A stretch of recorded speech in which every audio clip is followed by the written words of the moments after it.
Estamos aqui em Mococa, na casa do ufólogo Marcelo Zamarian, e a nossa intenção é que o público conheça um pouquinho mais do Marcelo, que é uma pessoa que já está na ufologia há vários anos. Quantos anos de ufologia, Marcelo? Desde 1977. O que te levou a pesquisar ufologia?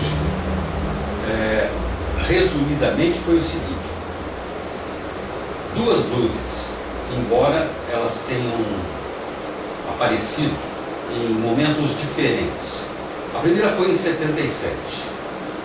Eu estava no centro da cidade aqui, no carro, no jardim, que é muito comum no interior, e ouvindo a banda tocar. E houve um blackout. Parou mesmo, apagou a cidade toda. E eu divisei ao longe, num bairro alto que tem aqui chamado Mocoquinha, lampejos de luz. Eu não tive dúvida, como já tinha essa ligação com o estudo da ufologia, conhecedor do fenômeno, eu dei partida no carro e fui para Mocoquinha. E subi, lá é um lugar bastante alto. Para minha decepção, no fim da avenida eu parei o carro e subi até no estribo do carro, assim, para olhar. Para minha decepção, aqui não passava de mau tempo. Havia ao longo do horizonte formações de nuvens e os relâmpagos, né? Aqui tudo apagado, então aquilo resplandecia no firmamento e dava a impressão de alguma coisa que na verdade acabou não acontecendo. Não vi nenhum disco voador. Mas eu tive a curiosidade de fazer isso, né? Olhar para cima e ficar observando a bola. Foi quando então eu percebi um ponto luminoso, para que as pessoas possam ter noção do que eu vou falar. Mesmo que você pegar aqui um cigarro, o filtro do cigarro, e colocar a um braço. Então era um ponto exatamente do tamanho do filtro, entre estrelas. E para minha surpresa, espanto, aquela luz começou a fazer um movimento, primeiro no sentido norte, de onde eu estava. E o interessante e curioso é que ia primeiro à frente, depois ia à traseira.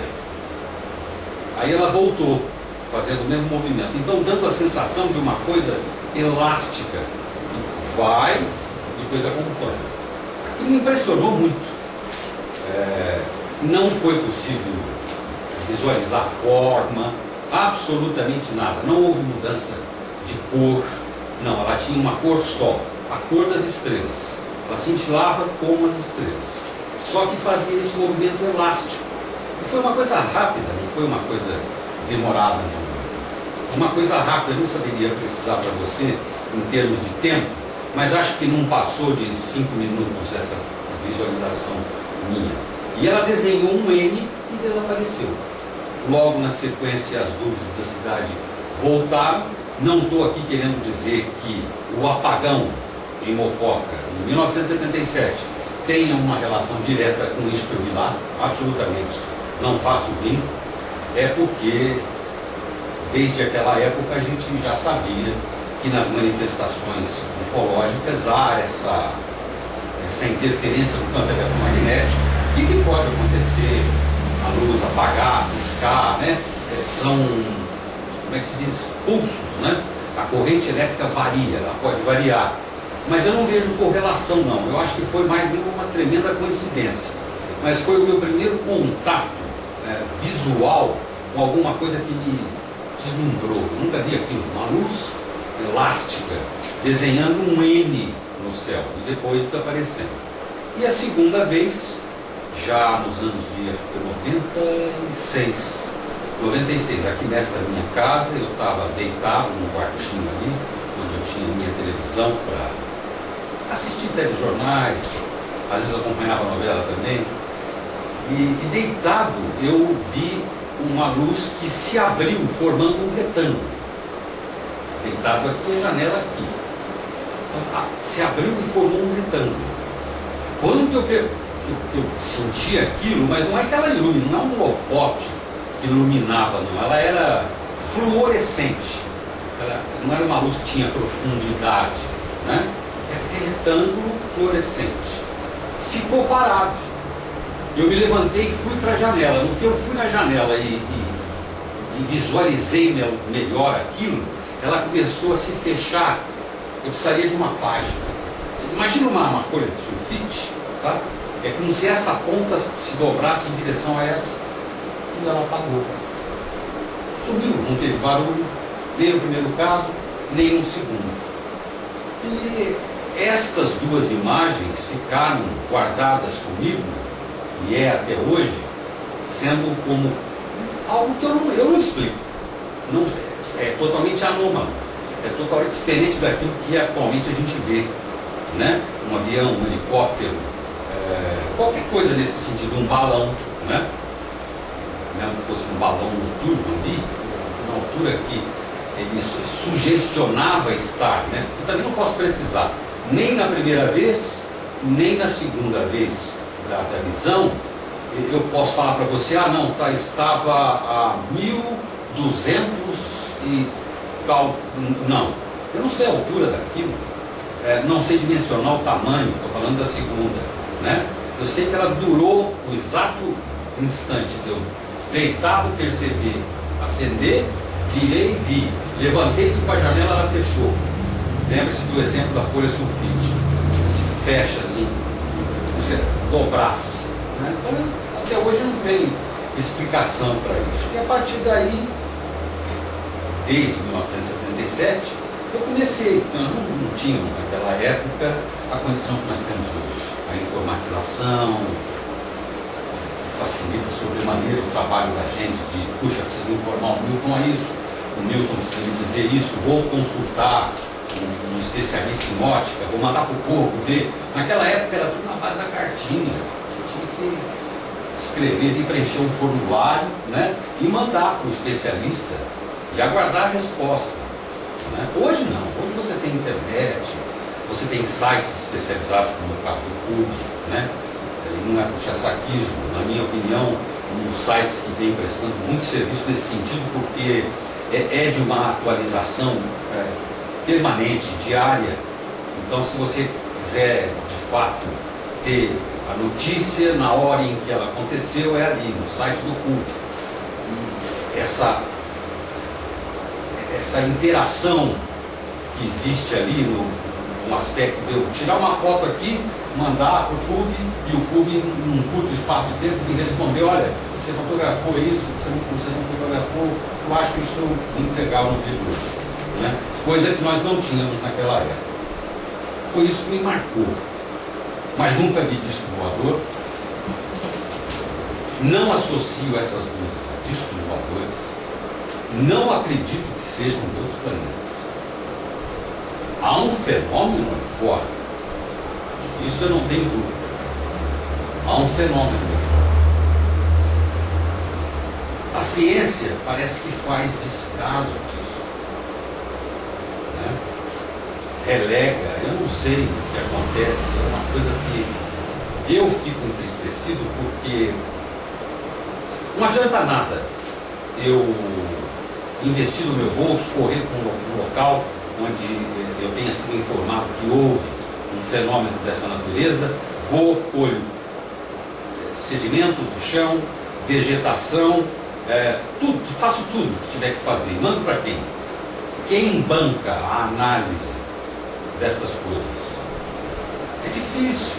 Então eu costumo dizer que fazer ufologia no Brasil é um ato de heroísmo. Precisa gostar muito, não é? Quando você é proprietário de um... Eu não tenho medo de dizer, o nosso site de ufologia hoje, no Brasil, você sabe o que é. Você sabe quanto que você tira do bolso para fazer suas pesquisas, para ir atrás, gravar as coisas melhoristas. É difícil, é só por amor mesmo. Verdade. Marcelo, vou fazer uma pergunta. Você então partiu para pesquisa e chegou a fazer algumas pesquisas. Cheguei. Você poderia contar para a gente um pouquinho dessas pesquisas que você fez? Bom, a primeira pesquisa que eu fiz foi a questão de São Simão. Porque eu não sei se...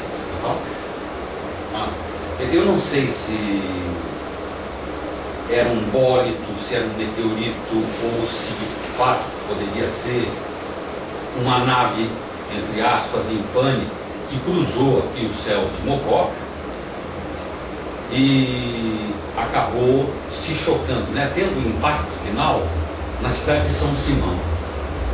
E eu e a minha esposa, nós resolvemos fazer uma investigação a esse respeito. E então partia a fazer ligações, tentando falar com pessoas em São Simão, mas as pessoas não respondiam muito a respeito disso, fugiam desse assunto. E eu achava estranho. Por que isso? É um fato ocorrido, né? Até que depois de 2 semanas de tentativa, eu consegui falar com um senhor que se predispôs a contar o que ele viu, o que ele vivenciou, né? Inclusive ele menciona a interferência da Força Aérea Brasileira. Essa matéria está no site do PUC. Foi dividida em 2 partes, São Simão 1, São Simão 2, porque depois houve o envolvimento de um outro jornalista, o Saulo Gomes, que tem mais idade do que eu, portanto mais experiência, esteve no local, apresenta em seu site pedras que eu não saberia dimensionar o tamanho, mas de ser restos de um disco voador. Eu, com todo respeito à pessoa do jornalista, só acredito depois que isso possa passar por uma patelada de exames. Você sabe muito bem, como ufólogo sério que é, que há necessidade desses exames para que a gente possa chegar a público afirmar: trata-se disso ou daquilo. Essa foi a primeira. Depois a segunda, e é sempre difícil fazer pesquisa, a segunda partiu de uma indicação de um dos componentes do PUC, o Juninho. Ele me deu a dica, ele falou: olha, Marcelo, só que tem um problema, temos um problema, o veterinário não quer falar. Eu falei: bom, eu vou tentar assim mesmo, um jeitinho, quem sabe, né? A gente não consegue tirar informações básicas e da área dele, né? Eu não estou pedindo para ninguém dizer não, é ET, é disco voador, não. Eu queria saber o que é que aconteceu com o animal, que foi o caso da vaca de Aceburgo, né? O animal, de um dia para o outro, perdeu as 2 orelhas.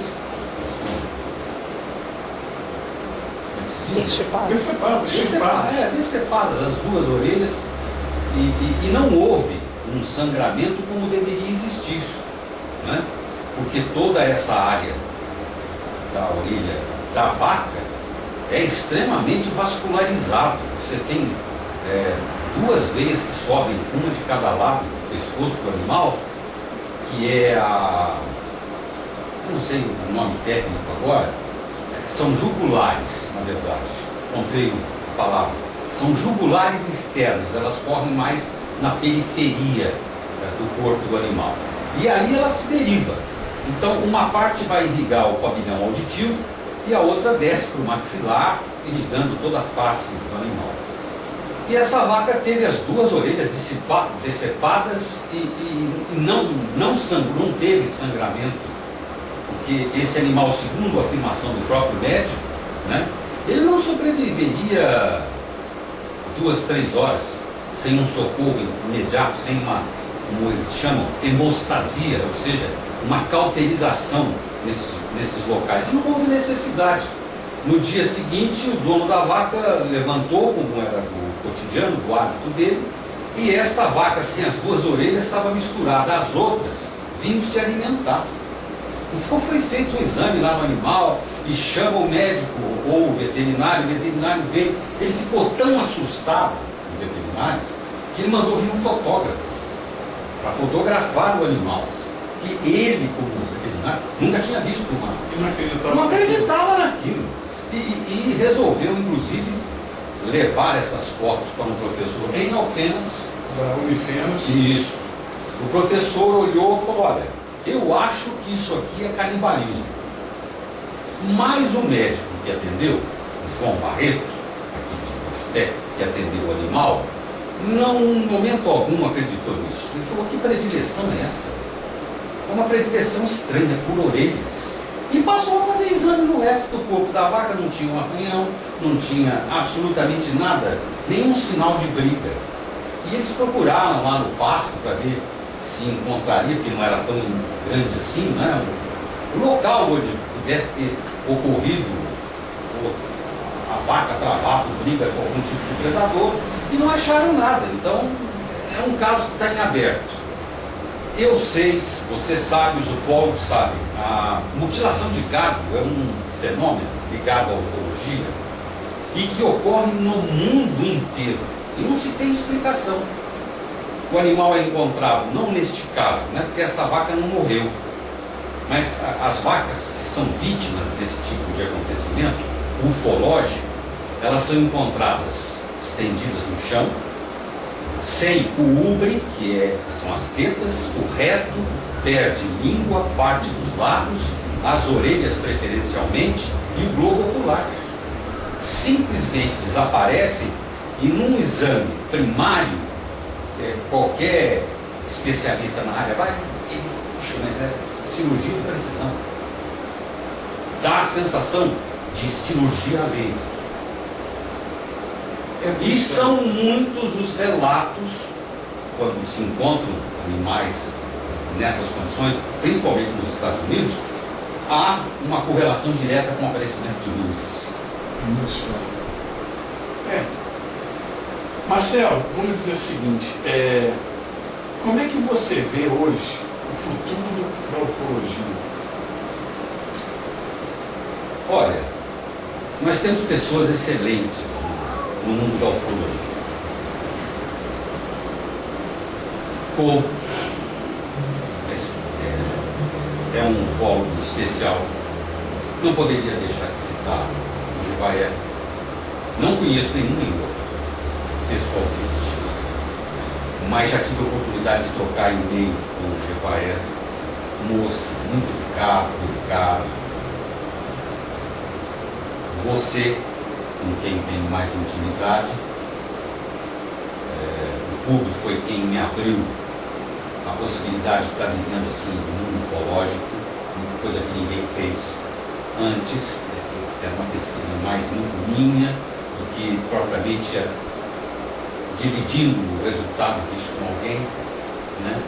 Mas temos gente muito boa, o Petit, né, que eu gosto muito, acompanho há muito tempo. Ele tinha assim um posicionamento mais cético, assim dizer. Não que ele seja um cético, não. Ele tinha um posicionamento mais cético. Depois devagarzinho ele foi, e hoje ele tendeu mais para essa coisa espiritualizada dentro da ufologia. Eu devo respeitar o posicionamento de cada um desses colegas, embora não concorde na maneira de se visualizar o fenômeno OVNI. Petit, eu não vou cultuar ET nunca, né? Jevaé, se tivesse uma revista, jamais publicaria o que a sua publica. Mas eu gostaria que as pessoas entendessem que eu estou vendo o lado de cada um. O Jevaé é editor-chefe de uma revista. Então ele publica coisas que ele acredita e coisas que ele não acredita também. Então há a necessidade de se fazer aí parênteses, aspas, parar para analisar. 10 minutos. E eu penso que se houvesse a possibilidade, difícil, hein? Mas se houvesse a possibilidade de uma múmia, uma coisa mais coesa, desse tipo, eu posso ter aqui omitido nomes, se quiser me ajudar a lembrar, o grupo UFO. Pessoas que, se nós nos reuníssemos, eu não diria num só pensamento, mas na busca de um objetivo, né? Da mesma forma que me parece estar unidos no que se refere à liberdade de informação já. E foi uma atitude deles, parece-me que vão se revelar eventuais arquivos, até então ocultados do conhecimento público. Coisa que eu não acredito muito, tá? Porque de repente eu acho que a ufologia sentou-se nessa coisa chamada encobertamento e ali ficou. E como não vem novas casuísticas, fica sentado naquilo e se escrevendo e reescrevendo sobre os mesmos acontecimentos. Mas isso é uma visão minha, talvez limitada. Eu não sou o dono da verdade, né? Mas eu acho que o futuro, que você me perguntou, é este. Se a gente conseguisse unir. Sem união, você não acredita numa ufologia forte? Não adianta eu fazer coleção de casos aqui, você fazer coleção de casos ali, o Grupo UFO fazer coleção de casos lá, não. A gente tinha que levar isso a efeito. Pegar os casos que você tem, os casos que o Grupo UFO tem, né? Colocar tudo isso na mesa, peneirar, entendeu? Todo mundo se unir e buscar uma maneira de se tentar investigar como faz no FON. Eu não sei, Milton, qual seria o caminho, mas acho que o primeiro passo seria a união. Ok. Marcelo, qual seria a sua mensagem final, principalmente para o público jovem que sonha em ter como hobby a ufologia? De responsabilidade isso, né? Existem luzes aparecendo, sim. Luzes. Não só no Brasil, como no mundo todo. O que são essas luzes? Não sabemos. Eu, pelo menos, não sei. Pode-se fazer relação com a Bíblia? Pode. Pode, porque o primeiro ET que teve aqui, e eu acredito nele, ele disse por que veio. Afirmou, não sou daqui, vocês são, eu não. Foi Jesus, né? E ele dizia que no final dos tempos, luzes apareceriam nos céus. Isso já acontece na ufologia moderna há mais de 50, tem 60 anos. Estas luzes aparecem. Agora, daí afirmar que são discos voadores com propulsão tal, oriundos de tal planeta que nos visitam, é desajuizado. Portanto, eu não faço essa afirmação. Um problema daqui, talvez. Um problema dimensional, é impossível. Muito possível. Nós vivemos em 3 dimensões. Talvez haja a possibilidade de uma quarta.